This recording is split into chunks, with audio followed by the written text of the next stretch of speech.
Saya pernah pameran di Dubai, jadi saya tahu meskipun 1, 2, 3. Tadi 1, 2, 3. Oke. baik, terima kasih sudah bergabung. Silakan dilanjut makan siang ya. Di sini Mas Deskonya ya. Siap.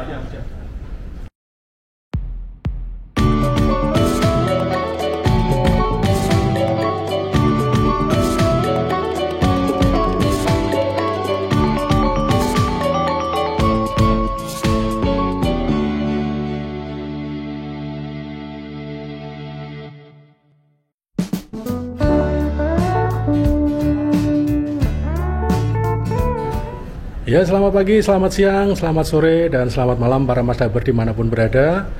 Berjumpa kembali dengan Masdap Entrepreneur yang hobi traveling serta gue. Jadi hari ini adalah hari di mana kegiatan Meet and Greet dengan komunitas Masdap Indonesia.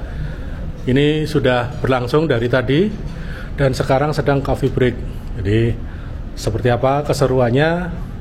Ikuti terus vlog ini sampai dengan selesai.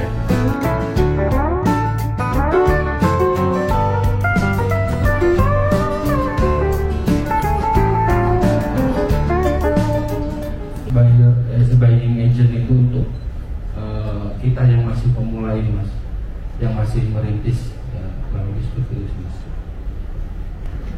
Buying agent itu dia menghandle banyak buyer dengan produk yang sama. Ya, artinya Anda menawarkan satu jedet disebar ke semua buyer-buyernya dia. Itu kenapa itu sangat efektif untuk merintis yang modalnya terbatas, nggak bisa ikut pameran dan lain sebagainya. Tetapi untuk masuk ke buying agent kan harus dibutuhkan syarat-syarat legalitas itu terutama, ya kan? Jadi pastikan perizinan Anda itu sesuai dengan produk yang akan Anda jual. Saya Timi dari Solo. Saya mau tanya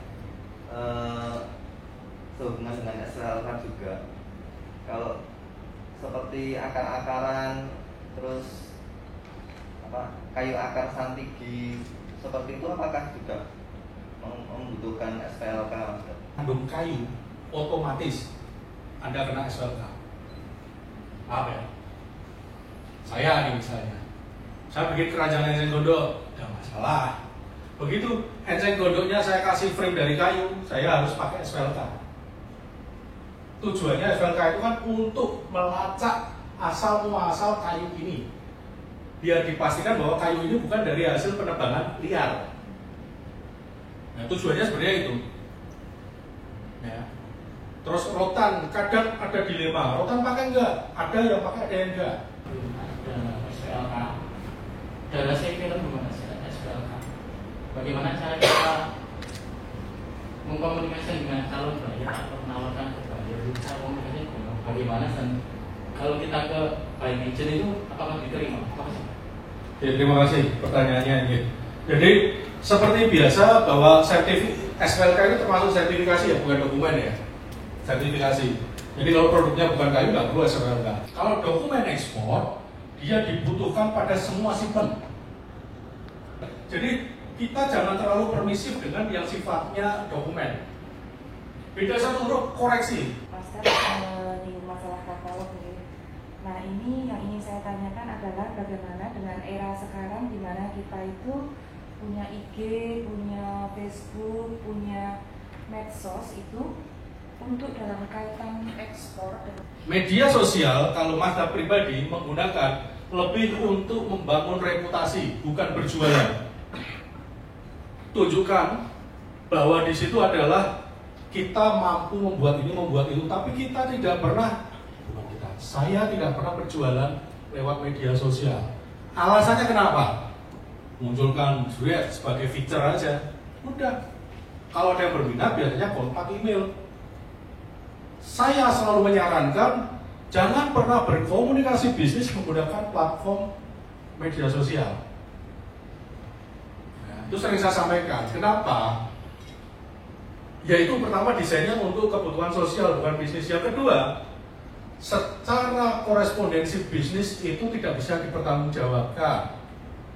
Kalian jangan berpikir hanya pusing-pusing kita ngecek tinggal di print dari kotak pertama sampai terakhir bisa. Dan itu bisa dijadikan alat bukti di saat kita menyelesaikan konflik atau Anda semua. Tapi jangan berharap ada transaksi real sebagai eksportir dari media sosial. Ya. Berkali-kali saya sampaikan, saya kok nggak prefer deh.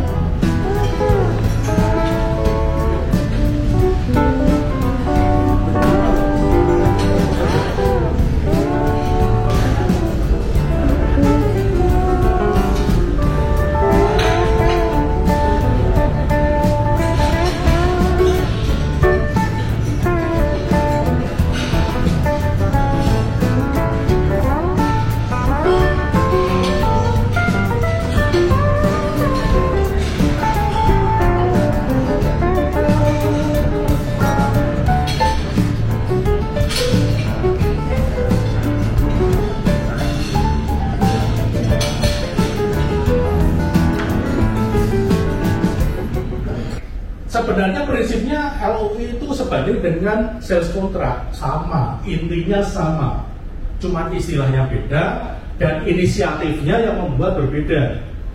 Kontennya atau klausulnya itu sama. Semua hal yang pernah didiskusikan, dikorespondensikan itu yang dituangkan di dalam kontrak itu, mau LOI kah, mau sales kontrak kah, itu yang harus dicantumkan. Ya, nah. Seperti teknis penandatanganan sudah jamak bahwa sekarang digital. Ya. Tapi kalau Mazda tidak sering bertanda tangan langsung dengan pad gitu, tapi lebih enak di print karena kita butuh arsip itu loh dari Amerika. Ya. Kenapa Amerika? Kadang ada yang bertanya. Karena ternyata desain yang Mazda tampilkan itu lebih bisa diterima oleh segmen Amerika. Ya, catat ya, bukan karena milik Amerika, bukan. Perkenalkan, nama saya Ahmad Zulikram, asal Gorontalo. Motivasi saya ikut seminar ini yang pertama untuk menambah ilmu sama nambah relasi sih, itu aja. Terus pesan saya untuk Mazdab semoga bisa menjadi inspirasi untuk para eksportir yang ingin mencoba usaha di dunia ekspor. Itu aja sih dari saya. Sekian, terima kasih. Halo, perkenalkan nama saya Wahda. Saya dari Purwokerto. Motivasi saya datang ke Meet and Greet Mazdab itu karena saya pengen belajar lebih tentang ekspor. Kebetulan juga pengen cari komunitas yang bisa suportif sama kegiatan ekspor ini sendiri, jadi bisa lebih ngembangin diri lagi aja sih. Terus pesan-kesannya Meet and Greet ini, alhamdulillah senang banget ya bisa belajar ekspor lebih jauh lagi, lebih dalam lagi, karena terus teman-temannya juga open ya, bisa punya teman-teman lain yang emang tertarik di bidang ekspor, dan juga alhamdulillah bisa ketemu mentor yang oke sih kayak Mazdab, bisa sharing ilmu secara intens dan terbuka, jadi enak aja sih bisa dapat ilmu dari Mazdab. Halo, nama saya Vito, saya asal dari Jakarta. Jadi motivasi saya ikut Meet and Greet acara Mazdab ini ya mungkin sama seperti peserta lainnya ya. Misalnya di sini kan saya masih awam di dunia eksportir. Nah, ya saya melihat Mazdab di YouTube juga selama ini sudah memberikan nilai yang sangat baik lah kepada masyarakat sekitar, khususnya para calon entrepreneur yang ingin masuk ke dunia eksportir gitu. Nah, jadi saya di sini ingin belajar dengan beliau dan ingin ya mendapatkan edukasi lebih lah dari pengalaman beliau yang selama ini udah menekuni dunia eksportir selama puluhan tahun gitu. Nah, kesan-pesannya sih kesannya dulu kali ya. Jadi kesannya memang di sini semuanya tuh komunitasnya baik banget ya. Maksudnya semuanya juga sharing, terus juga kita ibaratnya ngobrol satu sama lainnya tanpa ya semuanya belajar lah satu sama lainnya. Pesannya ya mungkin selama beberapa periode ke depan mungkin acara kayak gini bisa terus dilanjutin, komunitasnya juga bisa terus dikembangkan, jadinya kita semua bisa belajar bareng-bareng lah gitu. Oke, itu aja sih. Oke, makasih. Perkenalkan, nama saya Yuda Riawan, asal dari Jogja. Motivasi saya mengikuti ini untuk belajar dan mencari ilmu dengan mentor Masdap supaya saya bisa menjalankan usaha ekspor dengan baik.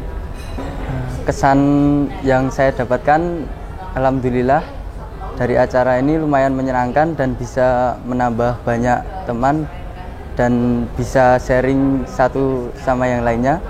Untuk pesannya, semoga dari acara ini bisa memberikan manfaat banyak bagi kita semua. Assalamualaikum, selamat pagi. Nama saya Ito, biasa dipanggilnya, asal dari Bantul.